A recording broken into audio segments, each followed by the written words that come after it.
ever wonder what it would be like to ride around in the Mystery Machine and just debunk all kinds of stories? Well, my next guest, I am so excited for you guys to meet. He actually does that for a living. So let's get the show started.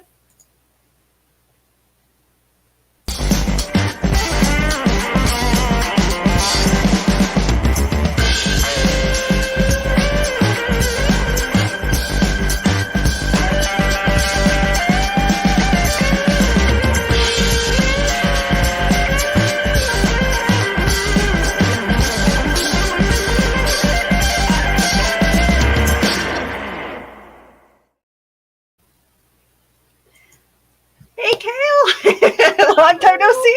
I know. How are you? Good. You went to a convention just recently. I'm excited to. I love seeing your pictures. By the way, Yes, how was it? it was crazy. So many people. There were 3 conventions going on that weekend at the convention center here in Indy. So it was like 200,000 people, 17 lost kids, Oh no! lots of lost weapons at the info booth. What was your favorite weapon that did you I have to sadly return them though? yeah, I had a big sword, lots of guns, all kinds of things coming up. So, yeah, it was a crazy time. All right. So my our guest today is host of Skeptical Health Bar, uh, Kenny Biddle, and I I met this guy. Well, okay, I personally haven't met him until today, but I ran it like I found his videos on YouTube and TikTok, and I kind of went on a deep dive stalking spree. So I really apologize, Kenny. Um, but you know what? I'm just going to bring him up. He's an awesome guy. Kenny, please introduce yourself. I love how the introduction is. Well, I started stalking him. Um, like I'm that's going to you be know what completely you're honest not. with you. That's what I did. You made it when you're being stalked. Like you did something. I don't know if it was good or bad, but you did something because somebody wants to devote so much time, and I appreciate that. That's actually one of the best compliments you can get. Oh, Um, thank you. Thank you. So yeah, I am. My name is Kenny, Kenny Biddle, and I am. My official title is Chief Investigator of the Paranormal at the Committee for Skeptical Inquirer. So I work for CSI, and we are responsible for putting out Skeptical Inquirer magazine, which is a bi-monthly science journal, and it includes, among other things, we get into medicine and politics and a lot of things, like all kinds of sciences. And we also delve into paranormal claims. And I write about different paranormal claims from a scientific and skeptical point of view. And as you mentioned, I also host the Skeptical Help Bar, which is a 2-hour live show that I sometimes have a guest on, which is someone in science and or the paranormal, depending. And we have a nice conversation. It's the bar atmosphere. That's the way I like to describe it. It's pretty much like you go to your local bar, you're hanging out, you meet someone new, you have a conversation, and that's what I love. And when we don't have a guest, we do open mic night, which is basically I sit here and I field questions. I have no idea what people are going to ask me, but if I don't know the answer, we look it up. My studio set up here, I have 3 screens. You're in the middle, and I have one on each side. And I keep Google open because Google knows everything. Yeah. And sometimes I have AI. I have Chat GBT up on the other screen because even though it might not always be correct, it gives you a great resource. It gives you a good direction to go. So sometimes I'll ask that now. But that's what I do. I also do a lot of outreach. I lecture on how to solve mysteries and how to deconstruct photographic and video anomalies, because I do a lot of photography. I do a lot of video production and editing here at my job. I also curate items for, it's not a museum, but I have a bunch of display cases. I am actually at the Center for Inquiry in Buffalo, New York. I'm in my office right now, and outside my office, there's a whole bunch of display cases with artifacts from my various investigations over the years.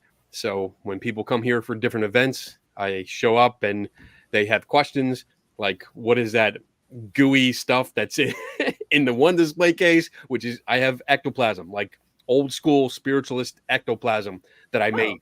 I made it in the exact way that was described back then, and it's disgusting. It is disgusting. I wouldn't touch it because well, it's not sticky anymore, and we'll leave it at that. But yeah, and that's pretty much what I do. I mean, I love investigating mysteries, especially when they have a paranormal spin on them. And I mean, this is the greatest job in the world. I can't give it any more praise or describe it any other way. I get to do what I love to do. So that is awesome. There you go. And you started off as a ghost investigator. Yes. How did you, and what was it that started you on the path of being a ghost investigator? So, I mean, I was always interested, and I have a pretty similar story that most people have that are interested in the paranormal. I grew up in the 70s and 80s, so I had shows like In Search of, Unsolved Mysteries. You know, I mean, when In Search of, holy crap, when Leonard Nimoy came on the TV, like you were glued to that. And this was pre-internet, pre-DVR days, so it was like Thursday at 8 p.m. You sat your butt in front of that TV because that was the only time you were ever going to see it. And for the foreseeable future, that's the only thing we knew. So I did that, watched those shows. I grew up in a Catholic household. So even though like ghosts weren't really a part of it, it is. And that really fostered that interest. And then as I got older and I got married, the first gift that we gave to ourselves, my wife and I, was a computer. And I remember the salesperson, and this is showing my age. I think we had all of like 24 megabyte memory. And the sales guy is like, you'll never fill that up. That'll be plenty, you know? And now I'm working with like 4, 6, 10 terabyte drives, you know, multiple drives because I have so much stuff. But I scoured the internet and found, you know, that new thing, the World Wide Web, found ghost hunting teams in my area and joined one. And I went out, and unfortunately, like I didn't have any critical thinking skills. I pretty much went along with whatever they said. And that's my fault. I think the critical thinking skills come like once you turn like 30 or 40. It is definitely a learned process. It is not something you're born with unless you're extremely special. You're not born with those skills. You really have. Not only do you have to learn them, but you have to want to learn them. You have to understand what it means and why it's so important. And then you become just so interested and so enthralled with it. You're like, oh, I gotta know more. So yeah, I joined a ghost hunting team. I went out with them a bunch of times. I'm embarrassed to say that I had pictures of orbs, and I was like, yeah, you know, these are great. You know, these are wonderful. Before I knew anything about photography. And I went to convention. I went to a first convention that was held on the East Coast. I believe it was the first paranormal convention on the East Coast that I went to, and I was just glued to what everybody was speaking about.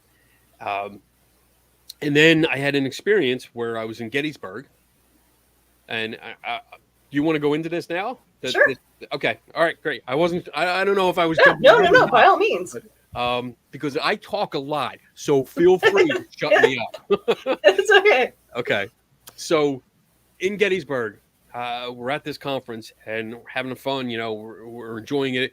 There's other ghost hunters here. There's hundreds of them, and we're having a great time. And Gettysburg is known for the battle, you know, and for ghost hunters, it's not the Battle of Gettysburg. It's all the people that died. And I look back now and I kind of regret my attitude back then because I wasn't thinking about all the people that fought for what they believed in. I was thinking, oh, we're going to see a ghost. We're going to experience a ghost. I didn't care who it was or why. It was just, I wanted to experience that. And I think that's the wrong attitude when you're dealing with this, because you're not taking into account the people that once were Yeah. and their families today, the descendants that still have to deal with, all these ghost hunting books, which a bunch of are on this shelf back here, that give you names and dates and how they died. And there's really no care about, how does the family feel? Yeah. Anyway, all right. So I'm getting off topic. I'm out on one of the battlefields, and we had heard this little spot, by the wheat field, and it was like, all right, you go here, nobody knows about it. We had talked to a park ranger, and he was like, yeah, the park rangers don't like going here because it used to be a field hospital during the war, and there's so much activity that we avoided. I don't know if he was screwing with us or not. I really don't know. I kind of think he was. But back then, it was like, this is the early or the late 90s. So ghost hunting, if you don't know, was very territorial. Like groups, and you still see that today. Groups had their spaces. They didn't share. They didn't tell you what was going on. If you tried to go in their spot, they fought tooth and nail to keep you away. Sadly, we still see that. But so we found this place. We're the same way. No, we're not telling anyone. Nope, not sharing this. We go out there. We're sitting in the woods, and nothing's really going on. But we're waiting. We're waiting for something to go on. And out past the tree line, across the wheat field, I see a couple cars. They're coming up. They're coming up the road. I see the headlights, and they pull over. There's a little spot for your tourist. So if you're taking the tour, you can pull over, you hit numbers on your CD player or whatever you have, and it plays out like the history. So they pull over and they get out. And I'm getting annoyed because they get out, they're loud, they're flashlights, laser pointers, because laser pointers were a big deal back then. Like if you didn't have an IR temperature gun with a laser pointer, you were not cool. So I see this and I'm getting annoyed. I'm like, all right, maybe they'll just go in a few minutes. But no, they start walking into the wood or in the field and they're coming towards us. And I'm getting worried now. Like, we're here, they're going to discover us. What's going to happen? They get closer and closer. And finally, I lost my temper and I march out of the woods and I scream at them. I yell, like, go away, shut up. You're messing this up. Go away. And it took a second. They all turned around and ran back to their cars, got in, drove away. I'm like, good. We're good. Our space here is clear. We don't have to worry about it. Next morning, we get up, we go down to the lobby of the conference, and we hear people talking. And they're having experiences for the last night. And we hear one group, it's like, yeah, they saw an apparition. It was a full body apparition of a soldier. And so we're listening. And they're describing it, and they say, "Oh yeah, they were at the wheat field." I'm like, "I was at the wheat field. This is great. What happened? What time? Oh, it was around like 7:00, I think." And I'm not sure of the time now, but I was like, "Yeah, we were there. We were in the woods right there. What happened?" And they're like, "Oh, we got there. There was a group of us. We came out, and then the light bulb started to illuminate, over my head, going, 'Hey, idiot!' Like they're talking about you." And I said that. I was like, I think that was me.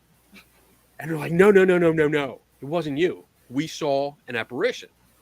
I was like, no, I think it was me. Like, did it come out and yell at you? And they're like, it was a ghostly voice. It was booming. I'm like, yeah, they yelled at you. You ran away, right? You ran back to your cars. Well, yeah, that was me. And they're like, no, it wasn't. It wasn't you. I'm like, it was me. And I gave them other details, and they still refused. And then one of them said, "You're just trying to steal our spotlight. Just knock it off. You're just lying." And I'm like, that's when it dawned on me, like, they don't care. They don't care about the truth. They're looking for the spotlight. That's what they want. And because I'm telling the truth, it's taking away from them, and they're getting pissed off. And that was really the turning point for me, because I realized, like, all right, how many times did I do this? how many times did I embellish a story or ignore details? Like sometimes on purpose, but other times just because it didn't fit with what I believed. And I already had that belief in my head. How many times did I do this? And I really started taking a closer look at not only my own experiences, but the way I did things, the way I went about investigating. And I mean, we can get into that in a little bit if you want, because I realized I wasn't investigating anything. What I was doing was not an investigation, it was something else. And yeah, that from that moment on, like I started really, it turned me on to other things. Like I found the magazine that I now work for, Skeptical Inquirer. I found the work of Ben Rafford, Joe Nickel, and then so many others that I was like, these people are actually investigating. They're doing the work and they're figuring out what happened. They're solving that mystery. That's what I want to do. And it was the light bulb got brighter and brighter, and the light bulb called its friends and said, "Hey, come on over." And we got more light bulbs, and I was like, "Holy shit!" Oh, I'm sorry, I don't know if I. No, it's okay. Sometimes I start talking, I forget. It's okay. But yeah, like things started clicking that I wasn't doing what I was supposed to be doing, that I was making it worse. I was really making it worse. Not only the stories that I was being told from homeowners, but I was making the community worse because I was simply rehashing the same information, the tribal knowledge that was not true. Yeah. And so I took blame for that, and I realized like I need to do better. And the one thing that is my biggest pet peeve when it comes to investigative shows, and you have touched on that as well, where the camera isn't even set down properly. It's just all shaky cam, and you're completely missing everything that they're apparently seeing. But not only that, you think that with the amount of work that they do with psychics, that they would be wanting to help the spirits pass on, like move on to, Yeah. There's nothing. I mean, okay, I'll say up front, full disclosure, I do not believe in ghosts and spirits. I do not believe psychics. Actually, psychic. I don't think that's a thing, and that's based on the evidence that's presented and personal experiences and testing over the years. But I am part of that disclosure is I'm still open to it. So if anyone wants to like prove that they can do what they say they can do, I'm totally open for that. And I'll sit down with anyone and I'll help. And I'll even help you win $500,000 because there is a legitimate test for that. And I have contacts in it. It's part of my organization. So I'm more than happy to set you up with that because I get a kickback. I mean, I'm into that. But yeah, like the concept that you're touching on here is that most of your ghost hunting community that we see only interested in, I want to get the evidence. We can really go into depth with that. Like even before they get to a location, they are already talking about all the evidence that they're going to get on social media. And they haven't even gotten there yet. One, yeah, you haven't gotten there. So you don't know what you're going to get, if anything. Two, it's not evidence. It's data. You collect data. You have to analyze the data and see if it supports a certain hypothesis before you call it evidence. And that's something in science that people need to understand. And there isn't an understanding because there is no science in this. There's very little science in this community. There's a lot of pseudoscience. There's a lot of, I saw it on TV and they said it was science, therefore I'm doing science. Bullshit. Yeah. You're not doing science. I like Carl's comment here with if they help move ghosts along, then they can't come back and do another show. And that is so true. That's a good one. I like that, Carl. That's spot on because like if you let's benefit of the doubt. If everything is true and a house is actually haunted by some spirit who was a person, they died a long time ago, why are they staying there? Is there a reason? All right. This is really going into the Hollywood version of what happens. Why are they there? And are you there to solve the mystery and or hopefully end help the alleged spirit that's there move on to whatever they need to move on to? Or are you there for selfish reasons? Are you there just to get your pictures, your EVPs, your videos or whatever and say, "Hey, I can post now on social media and say, look at what we did. We caught all this stuff." And then you leave. Mhm. And then, a month or two later, you go back to get more. It's what are you trying to do here? And that's one of my major questions with groups when I meet them. Like, what's your end game? What are you striving for? What are you working for? Are you just doing it like because you saw this? Is it like a TV show that was really good and you love watching the reruns? Like when it comes on again, do you sit there on the couch and watch the same thing over and over and over and over again? I mean, I'm not complaining because I watched all the Marvel movies like 27,000 times because I'm a big geek. I Yeah. do that too. But is that what you're doing? Like in this, and I can actually say in this line of work, because this is my job, I want to solve the mystery. I want to know what the question is, what's going on. There's activity. What's causing that activity? Let me see if I can figure out what it is. And to piggyback on that, I'm not going in there to debunk. This is a common misconception. Debunking is not what I'm going in there to do. Debunking is part of the result. If I'm going in there to investigate a claim and find out that all the data points to like someone sleepwalking or a cat that just loves to knock shit off the shelves all the time because cats do that. Yep. If that's what we find out, and that's what we find out caused the activity, then we solve the mystery.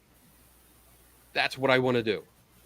And whether it's a psychic claim or photos from a famous haunted case or whatever it is, I want to know what's going on. And Yeah. I mean, if something happens to be true, awesome. I mean, that's what I would consider a good skeptic, and this is just my perspective. A good skeptic is someone that has doubts, wants to find the truth, and if they find the truth doesn't follow through with their personal beliefs, that's fascinating. Like that's mind-blowing because that changes everything and you're a part of that. So if I can find a ghost, if I can have one sit down next to me and have an interview, I have an extra microphone if anyone wants to pop in. Sit down next to me, all translucent. I can poke it, go through it, and stuff like that. I'm totally happy. I'm more happy than anything, But it just doesn't happen for me. But I'm still open for that. With with some of your videos that you've done for debunking, you totally shattered the my mind when it came to the Connect, like Yeah. them using the Xbox Connect to find Right. it to see ghosts, and that totally blew my mind watching That, that video. that was fun to make. Um, Honestly, all my videos are fun to make. And I'm Yeah, not, I know I'm biased. I know I'm so biased. And I'm not trying to pimp them out. I'm just saying they're so much fun to make because like I did the one video where it explained the first version of the Kinect, because there's two.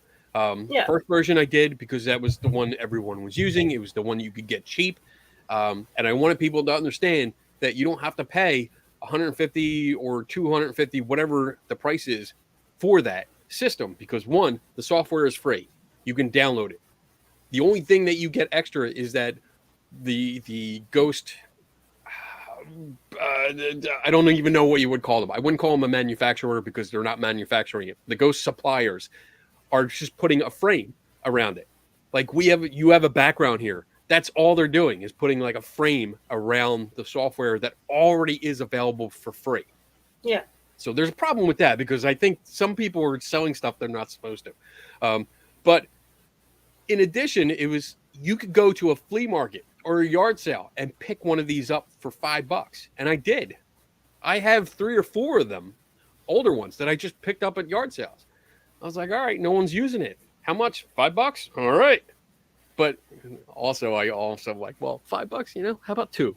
$2? 3? All right, 3. We're good. All right. So I have a bunch of them, and I was able to test it. I mean, the only thing you really had to pay for was an adapter for some of them. And once you got that and you played with it, you realize the software is not perfect. The software makes mistakes, and Microsoft knows it. And I talked to Microsoft. I talked to some of the designers, and they're like, "Yeah, we had problems with it, especially if somebody sat down, because once you sit down, you take away the thigh, and it screws them up." Also think that a lot of these games were you're the player, you're the controller, so you had to get up and move, and when you turn sideways, like this arm disappears, this leg disappears.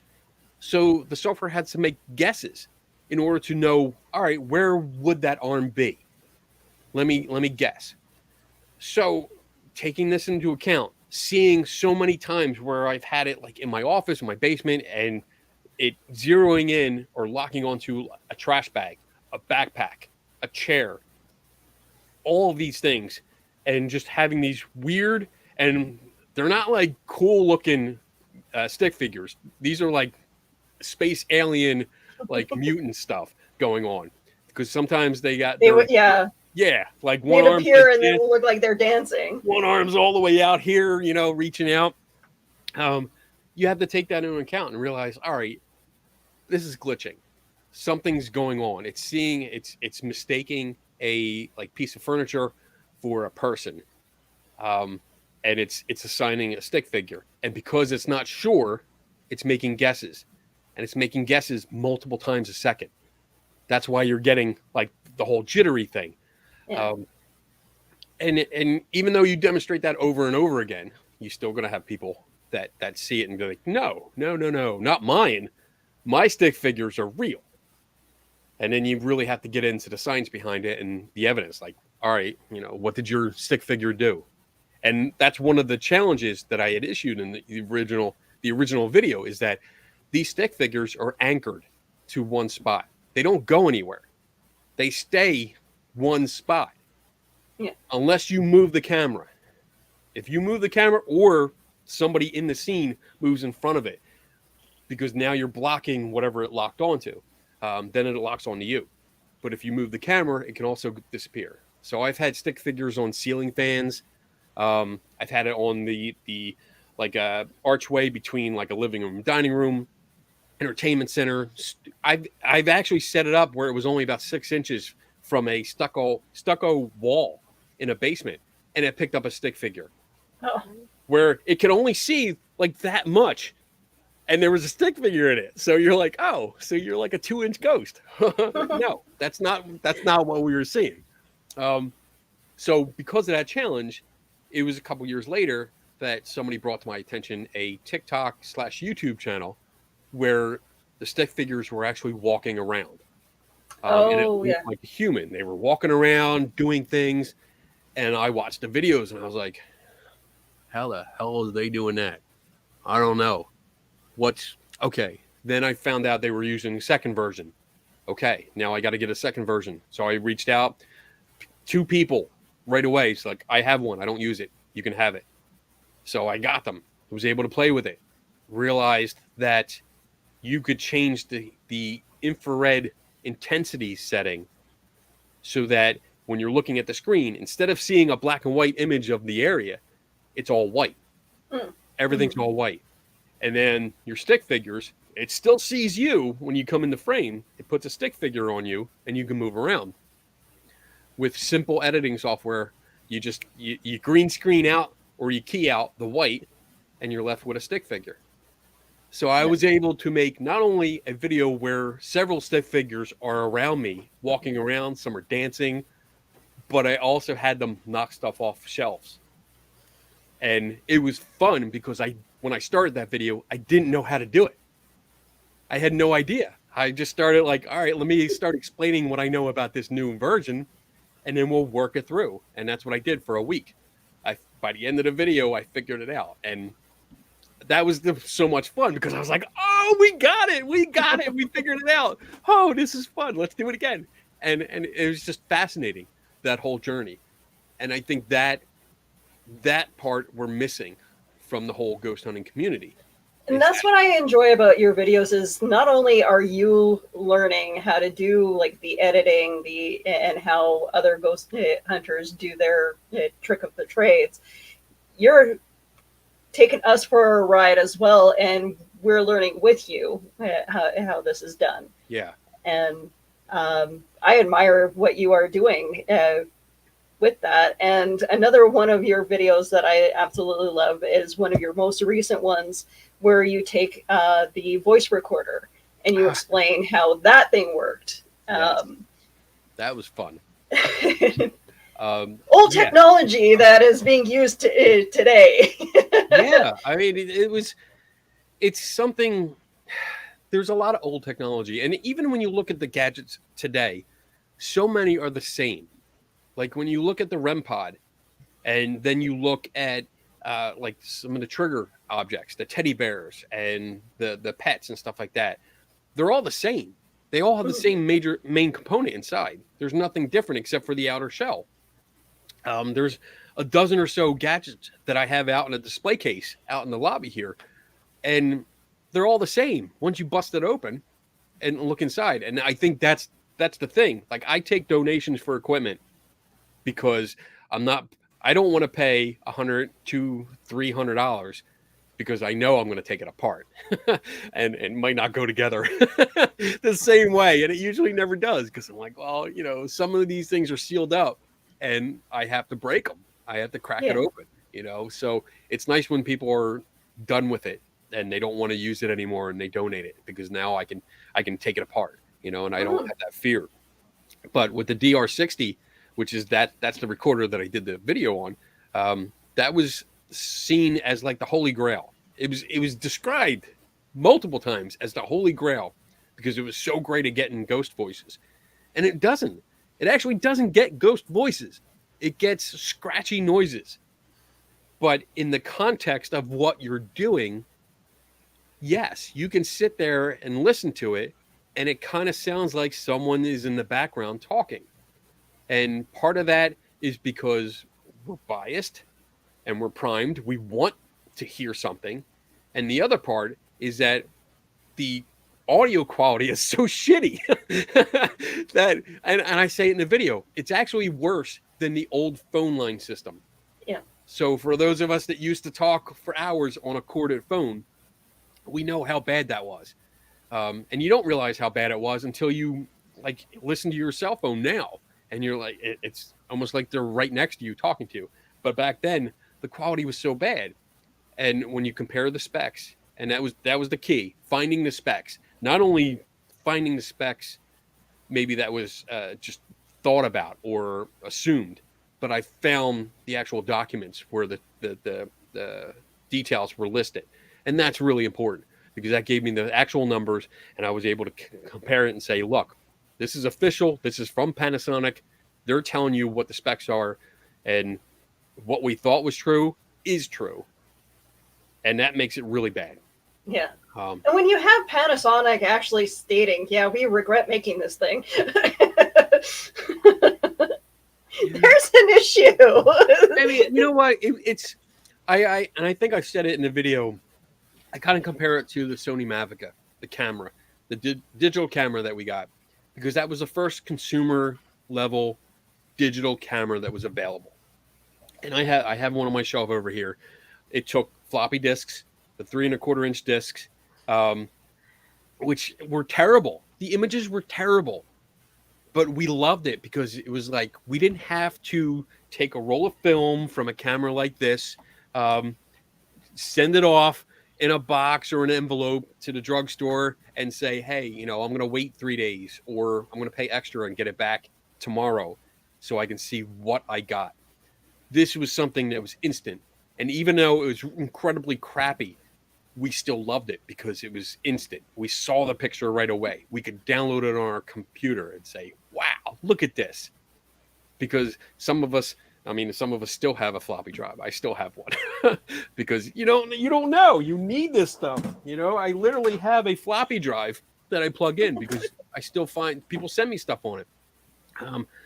But it was instant. It was right away. And with the DR60, it was an integrated circuit. It was the DR60 IT or IC recorder, and it was like no moving parts.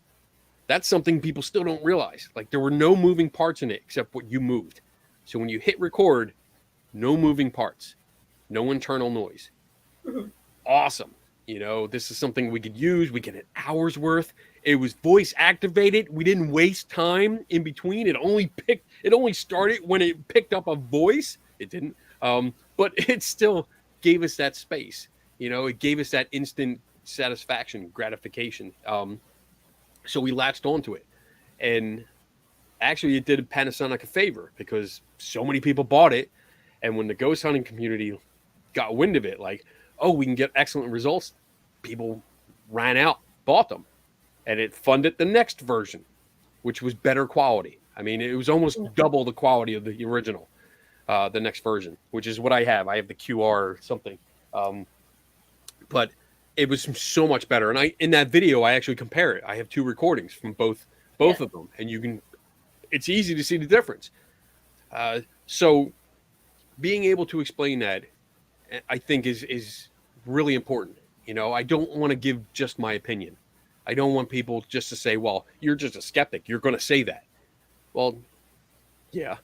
But I want to back it up. I want to be able to say, like, I'm saying this because A, B, C, D, all the way through Z and then double digits. I want to give you all the reasons why and all the references.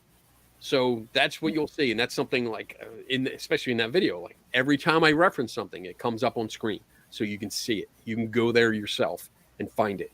And if I'm wrong, you can prove it.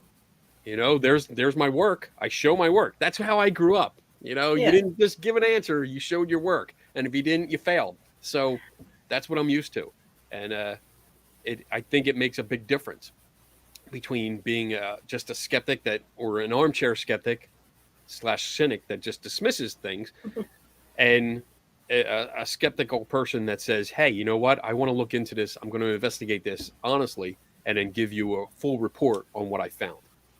So yeah, that was a lot of fun. I really enjoyed that. Now, you do a lot of debunking on TikTok, and I know that you do a lot of work on YouTube.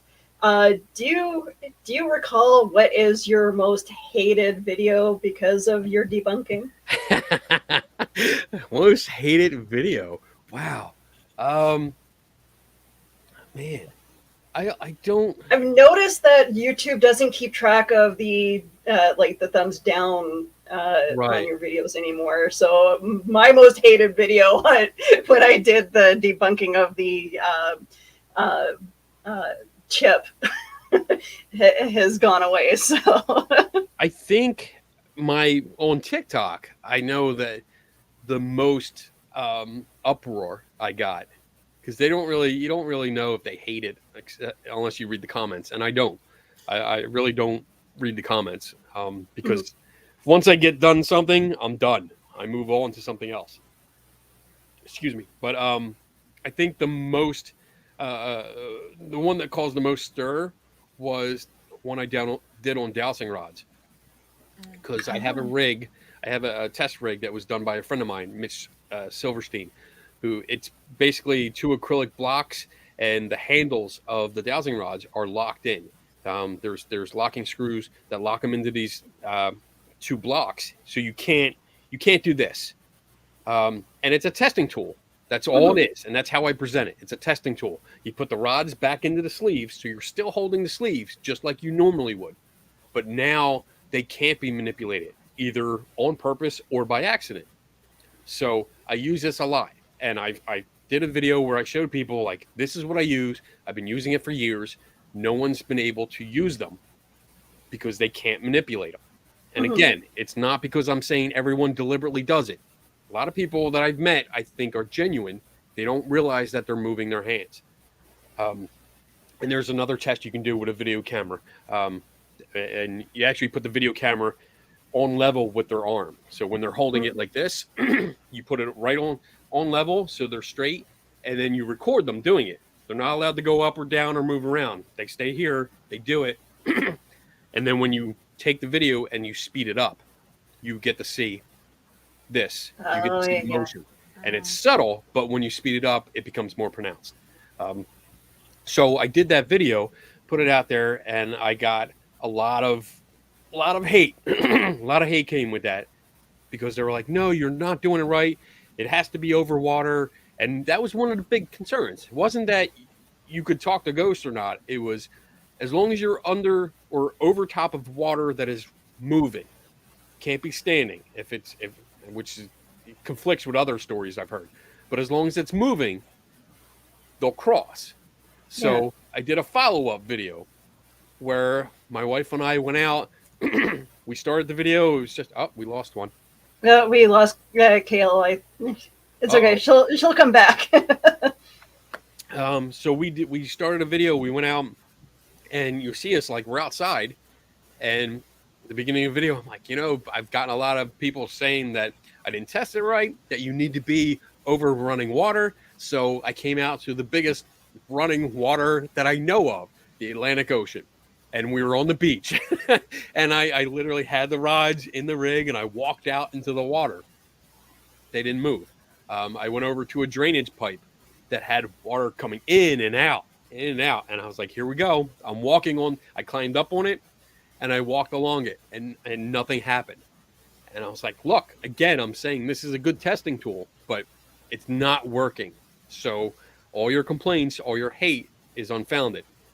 If you can show me that it works with this rig, and I'll bring it to you, like you come to me, there's a testing facility we have here. You're welcome to try it. But it just didn't happen. So I think that was the most hate that I got. For any YouTube video, I don't look at luckily I give them to my work. I give it to the IT guy. He posts them on our channel, and I don't go back. I don't read anything because I know there's people that are pissed off. I know they're hate. I mean, I saw some of the comments on social media about the DR60. Some people disagreed with me, and hey, you can disagree. That's cool, but bring it. Bring what do you have? Why are you disagreeing? And it's always people like, oh, I saw this at my cousin Steve's place, or something along that line, where it's like, this is true. This happened to, and it's always either a family member or one of their friends. Yeah, and it's never actually happened to them. Right, right. And hey, that goes back to, and I know this it's kind of making a joke, but that goes back to the cool story, bro category. Like, you can tell me all the stories you want. That's great. And sometimes it's a starting point for an investigation, but it doesn't prove anything. It's just a story that you're telling me. And I don't know if it's true. I don't know if you're making this up, because you could. I mean, people do that. They're like, oh yeah, I know somebody. Like, what I get most of the time is, especially if it's a photo, if it's a photograph that they think has something in it, like a ghost or a Bigfoot or something like that. And they're like, hey, we had like 10 photographers look at this, professional photographers. And my response is, great. What are their names? And once that comes up, whoa, I can't tell you that. They did it in confidence or some bullshit. Nope. Not going to work. If you're not going to give names, doesn't matter. That's just like me going, well, I had 20 photographers look at your photo and said it was false. Yeah. So where are we now? You need to bring something more than just that. And if you give me a name, I'll contact them. And I'm not going to contact a photographer and say, hey, a-hole, you're doing this, you're doing that. No, I'll say, hey, this person said you looked at their photo. I'm curious about what you found, why you said it might be real. Like, can we talk about this? And I think that's happened once or twice. And it's always going nice. The conversation has been nice. And usually I find out that, they contacted them, but they didn't really talk about it. Or the photographer's like, well, no, I didn't say it was a ghost. I just said Welcome it was, back. hey, good. I'm glad you're back. Is everything okay on your end, Kale? Bathroom. Oh, okay. Yeah. Man, it's funny. Kale's cats were very active in the background of her. So if you guys hear my cats screaming for whatever reason, I don't know. It's not a full moon that I'm aware of. Cats just want to be crazy today. Yeah. I'm not a cat person. Totally allergic. No. I cannot. If I walk into a house with cats, nope. My breathing's. I start wheezing. My eyes puff up. I can't do it. Oh no. Nothing against cats personally, except that they are the seed of the devil. But yeah. No, I agree with you. You know, I have one that I call Banshee because he'll run up the stairs and he'll sit right here in front of me and scream. So yeah, well, and he's an orange fun. cat, of course. But no. Speaking of the devil, he appears. No. When it comes to ghosts and spirits and stuff like that, there's an old place, and now he starts singing. There's an old house that is known for doing spirit boards and trying to bring forth the ghosts and all that, and they apparently have proof that spirits exist, and it's photo manipulation from the late 1800s, early 1900s. Okay. And I know that you've touched on that too, where photography, like photos, were so easy to manipulate even now, and doing the old deep fake with doing like the double negatives. Okay. Yeah. Go ahead. Keep going. No, go right ahead. I know you've touched on that with some of the stuff that you've done. So there's a couple different ways. It's another common misconception that Photoshop is the only way there's ever been photo manipulation, and that cannot be further from the truth. I can point right about here, this bookshelf. This is all photography books. This shelf and the one below it, it's all about old school photography. I think out of all of them, there might be two that are modern digital manuals. The rest are old school, telling you how to make collages, how to do special effects. I have Kodak manuals. Kodak put out almost like a Time Life book series on photography and different techniques. And there's one like darkroom techniques, there's special effects techniques, and it's amazing the things that you can come up with old school photography. So you could do collages where you merged different pictures together. What you were just mentioning about combining negatives. The contraption here, the blue here, and it goes down. This is actually a huge, it's called an enlarger. So a negative would go in the top. There's a lamp, and it shines down onto photographic paper. Use it in a darkroom. If I put two negatives in there, I can combine them and do one print.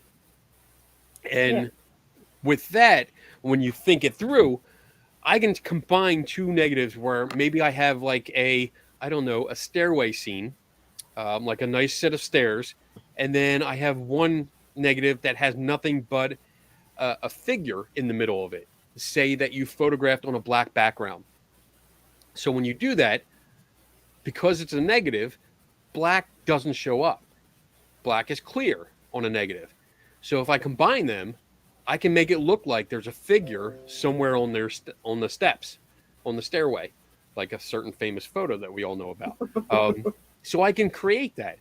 And once I merge them and make one print, now I can take a picture of that print, and I have a negative, an original negative. So there you go. Now I can show people.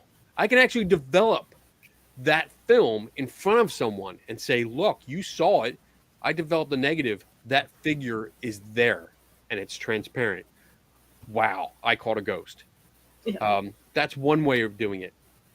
Another way, which is what I really love, is the use of a retouching desk. And retouching desks were more popular when you used glass plate photography. So for those that don't know, way before film, you used glass plates. It was a plate of glass, and it was Yeah. coated with certain chemicals and that were light sensitive. And you put it in your camera, you exposed it for a few seconds up to a few minutes, and it would create an image. So you would then take that once you had that and it was good. You developed it, you fixed it so it wouldn't be exposed or it wouldn't be light sensitive anymore. You could then take that plate and you put it on this desk, and it was a little folding desk. I have one actually out in the lobby, and it had a translucent base where you put the glass frame on it. You put it by the window so sunlight could come in, reflect off of a mirror underneath, and shine through the translucent base, and you could see the negative. And mostly women would sit there for hours with a penknife and India ink, and they would scrape away certain parts and then fill in with the ink other parts. Oh. This was really like intensive work. Took hours to do one plate. Hours. What we do right now with a few clicks took them all day, sometimes days. And there's examples of it. If you look online, there's examples where like people would have like a growth, like a tumor on their neck, and completely gone in the finished product. Amazing what they could do. So, yeah, there was a article I wrote about a photograph from the 1900, well, the year 1900, and I think it's a group of Irish linen workers, all women, and when you look closely, there is a hand, a disembodied hand on one of their shoulders, and it doesn't go to a body.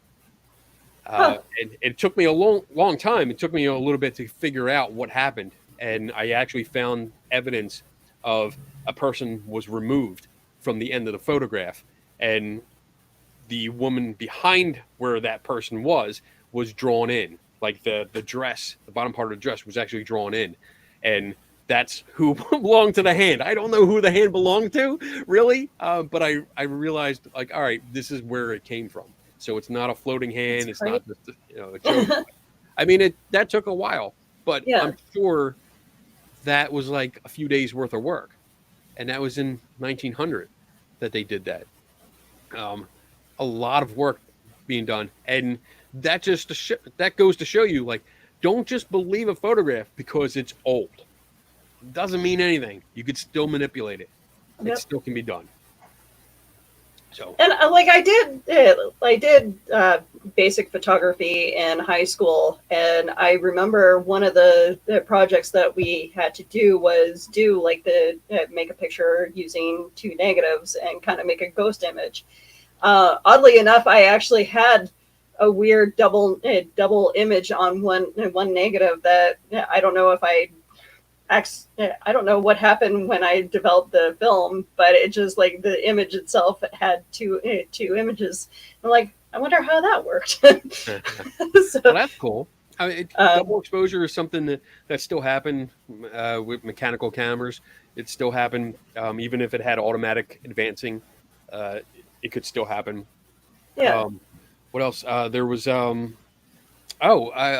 cameras. Like those are known for instant cameras. Like you took a picture, you pushed a button, came out. And so many people have said you can't do double exposures with Polaroids, but you can.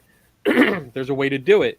You can actually manipulate the opening. So in the front of the camera where it opens, you can actually have that slightly open, and when you take the picture, it won't spit it out.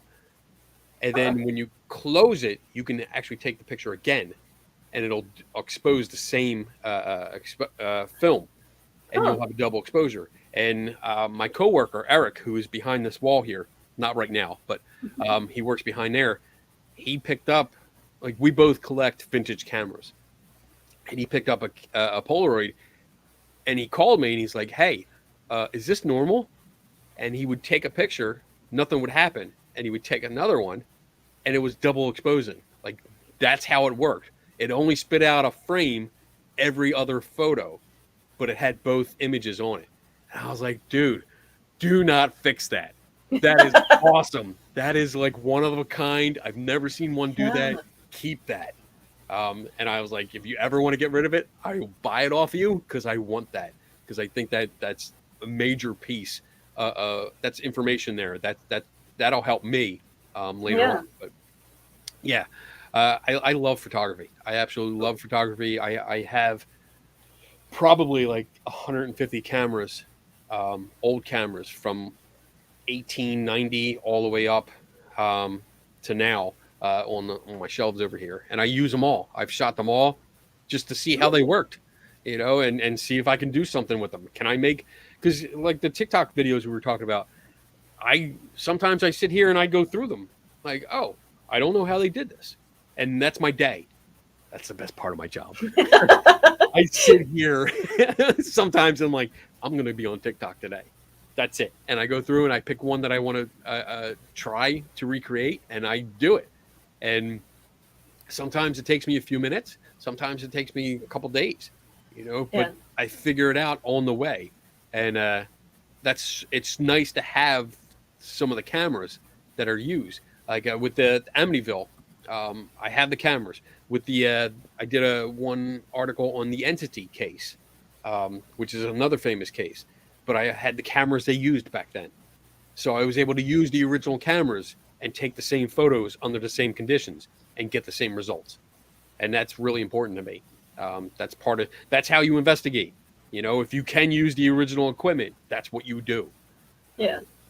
So So, with your job that you have, do you believe in like manifesting what you want and getting what like what you manifest? like put your mind to it, you'll get what you Yeah. want, kind of thing. I mean, Power of positive thinking. I don't think that's metaphysical. I think that's just determination and like the level of determination that you put into it. I've wanted this job forever. Like this is what if I believed I had a destiny, this was it. This is what I was made to do because I do it good.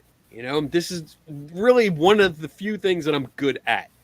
And I'm not trying to brag. It's just I'm good at it and I love it.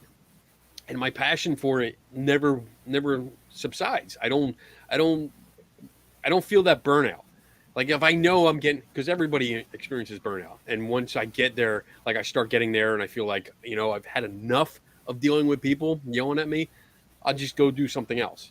Like I have other Yeah. hobbies where I paint, or I try anything that just different, and I go out and do it, and then I come back. But just being able to do this every day, I did that. I take credit for that because I knew what I wanted and I kept working towards it.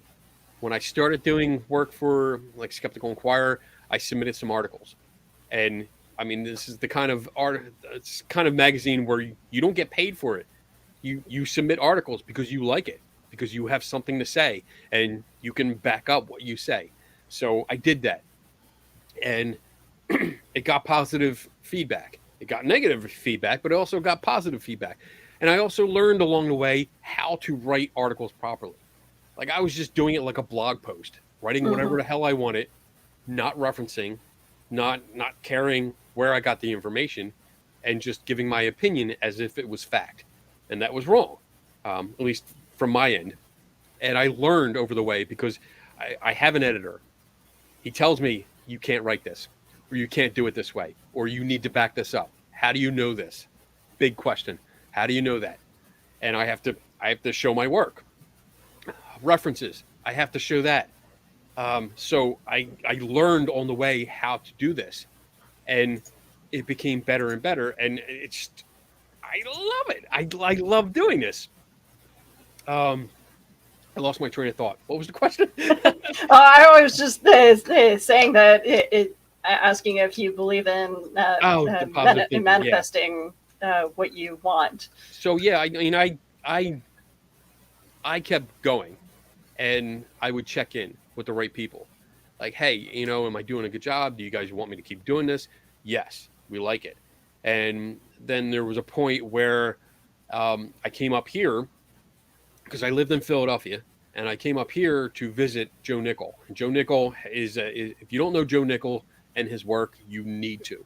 Um, the gentleman has been doing this, I think, almost 60 years now. Oh, And wow. I mean, yeah, he's done everything from religious miracles to ghosts to demons to cryptids to whatever. He's done it. He's been called in by churches to help investigate claims of miracles. So the guy knows his shit. And luckily, he's a buddy of mine. Like, he comes down and visit me now. He had this job before me, so I would check with him, and he would say I'm doing a good job, which is great. My editor now, Ben Rafford, he keeps telling me I did a good work, and that's good. That it's not just like I'm looking for praise. It's I'm looking, hey, am I on the right track? Am I doing what I'm supposed to be doing? If not, tell me. Yeah. And then there came a time where I was up here, and who my boss now, I was sitting in his office talking to him, and there's a plaque on his wall that looks like that plaque right there. And I said, hey, that's a fellowship, a CSI fellowship for the company I work for. That means you did a lot of work, and you're being recognized by the community. And I said, how do I get one of these? Like, what do I have to do to get one of these? And he's like, keep doing what you're doing. People are noticing. And I took that as, all right, no, I'm doing a good job. People like what I do. Now I got to do more. And that's my only thought. Not like, ooh, I'm going to get an award. It was, now I have to double down. I have to do more to because I love this. I love this work. Yeah. And I did that. And within a year, I was awarded that. And I was like, this is great. I was so excited. And then I kept doing more. It just made me want to do more and more and more. And getting support from people that did like what I was doing, and even those that didn't like what I was doing, but then realized, like, all right, I see what you're saying, and I understand it better. That kind of support is just phenomenal, and it just makes you want to do more. And Yeah. that's where I am. I got here because I was determined to get here, and I mean, that's positive thinking. Yeah, I was positive I was going to get this damn job. I was going to make it happen, and so I credit myself for doing it, and the people that supported me over the years, and everyone that helped me out. If I asked for like advice on something, they gave it freely. People that I asked to help volunteer for experiments, I mean, those people, they put a lot of trust in me because I don't know what's And going it's to happen. awesome that you have such a supporting wife that puts up with a lot of Oh my what you God. do. Like, talk about it. Like, my husband often tells me not to bring home my work, but it seems like your wife doesn't mind you doing experiments at home. She gets involved a lot, and more so before we came up here, because now it's like during the day, if I have something that I want to do, like my door is usually open. The only time I close my door is when I'm recording, but it's usually open, and I'll be sitting here going, looking at TikTok, going, you know what?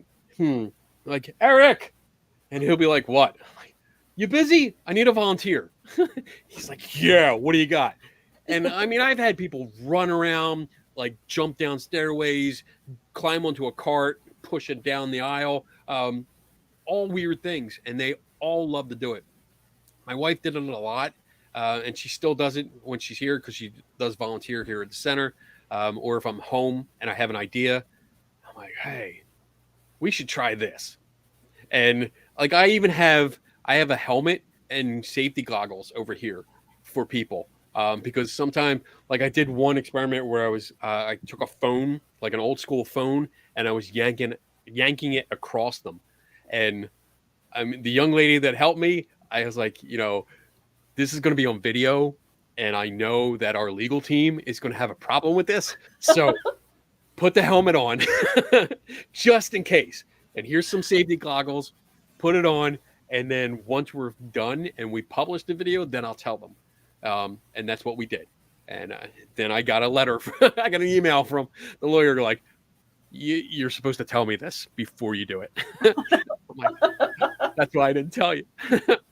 But yeah, I mean, we have a lot of fun, and my wife is just awesome. I mean, she puts up with so much shit from me. I wouldn't be able to put up with that much, but she does a great job, and a lot of the stuff I couldn't have done without her help. Now, So is your wife a fellow nerd? not really. Not like I'm a big nerd with like tech and comic books and all kinds of stuff like that. She's gotten nerdier on the way.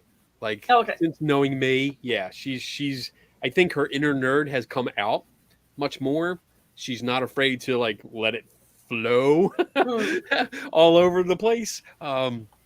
So we have fun. I mean, like I took her to her first Comic Con, and she had never been to one. She was expecting to be like, these people are effing weird. And I mean, granted, yeah, we are, but she enjoyed it. And I got her to like, we built costumes. We were the Teen Titans one year, and like I had the whole cyborg costume that I built, and I forget who she was, but made costumes, and now she loves it. She loves going. She loves to dress up, and she realizes you can be that. Um, so yeah, she's great. She really is Okay. great. So, Carl made the Um, Einfeld poltergeist examination. no, it wasn't the Enfield. It was a different poltergeist case. One that had, if you look it up, it's there's I think famous that was the pictures. Columbia Yeah, poltergeist. Yeah, Columbus Columbus. poltergeist. Sorry. Yeah, because there was supposed to be a documentary coming out about that. So we did a video on some of the main points. We didn't touch on all of it, and I know some people were upset, like you didn't go into the parapsychology side of it. And I was like, that's not what I was focused on. That's honestly, I was focused on what was brought up in the media. I can promise you there was another podcast that kind of touched on the murder mystery aspect of it, though. Yeah, yeah. There's so much to that story, and I did reach out to the well, she's not young lady anymore, but I did reach out to her to try to talk to her, but she didn't return.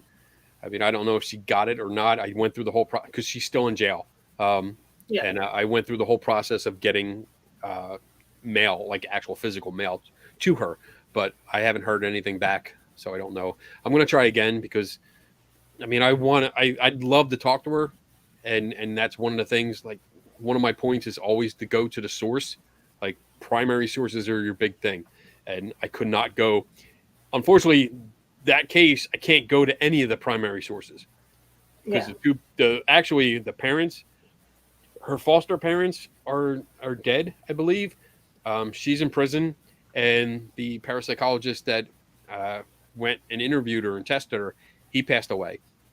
So I can't talk to anybody except for her. And I would really like to speak to her and just ask, like flat out, Yeah.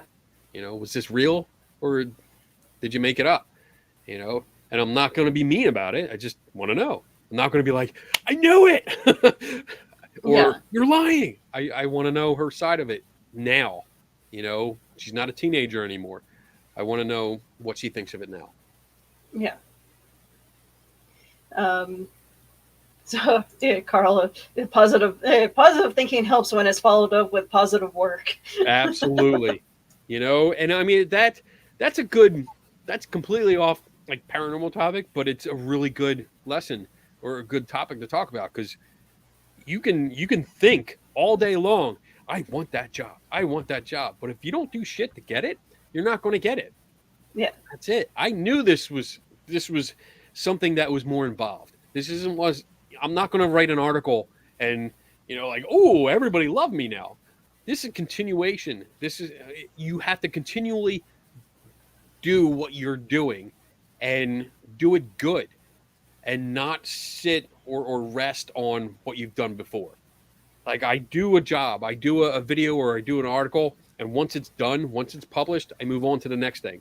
I don't look back until it comes up. If somebody wants to do like an interview or a show and talk about that specific thing, yes, I'll go back and read or watch the video. But otherwise, it's all right, what's the next mystery? Let's keep moving. What are people interested in? what have people messaged me about? That's one good thing about the show that I do on Friday nights. When I do open mic night, that gives me ideas because people ask questions, and I don't know the answer all the time. I mean, sometimes I do, other Yeah. times I don't, and several times it's like, well, let's look it up, and we look it up. I share the screen and we look it up together, and I realize, all right, this is more involved. This is much more involved than we can do on this show. So I'm going to write it down, and that goes on my list. And I actually have a list up here. I'm going to show you real quick on my window. Those are lists of topics that I want to cover. Oh, Either an fantastic.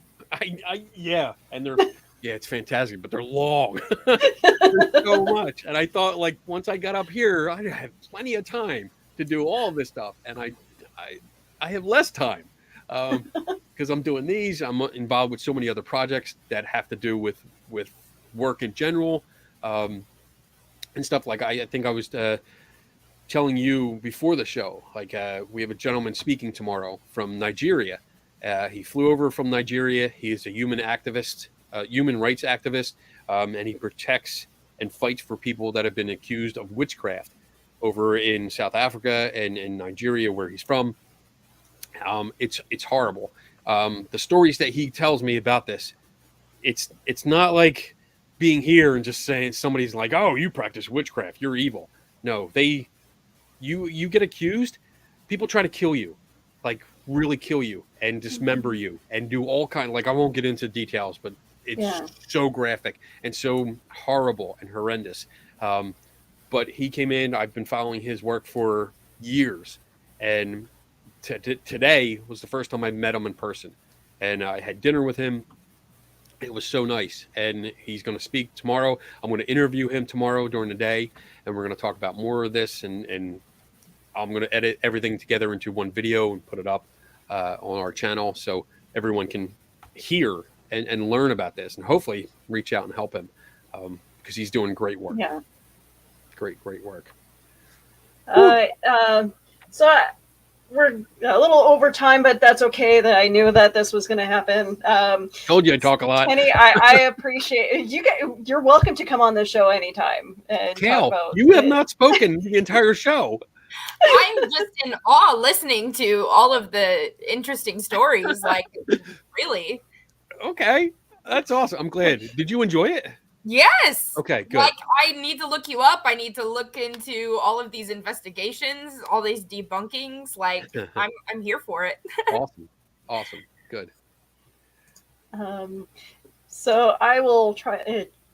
Where can we find you on social media, Kenny? You can find me. I'm on Facebook. My main page is I am Kenny Biddle, and I'm not like all about myself. It's the reason I named it that is because so many pages were different names, and you didn't know who ran them, and they just said whatever they wanted. And I wanted people to understand, like, this is coming from me. I am Kenny Biddle. This is where the opinion is coming from. So you can find me there. Yeah, right there. And I'm on Twitter at Kenny Biddle, I think 42. I don't know. I think I get them all mixed up. I'm on TikTok. If you look me up on TikTok, you can find Kenny Biddle CSI. So I do a lot of my debunking videos on there. And then, of course, if you go to skepticalinquirer.org, you can look up my articles and my videos there.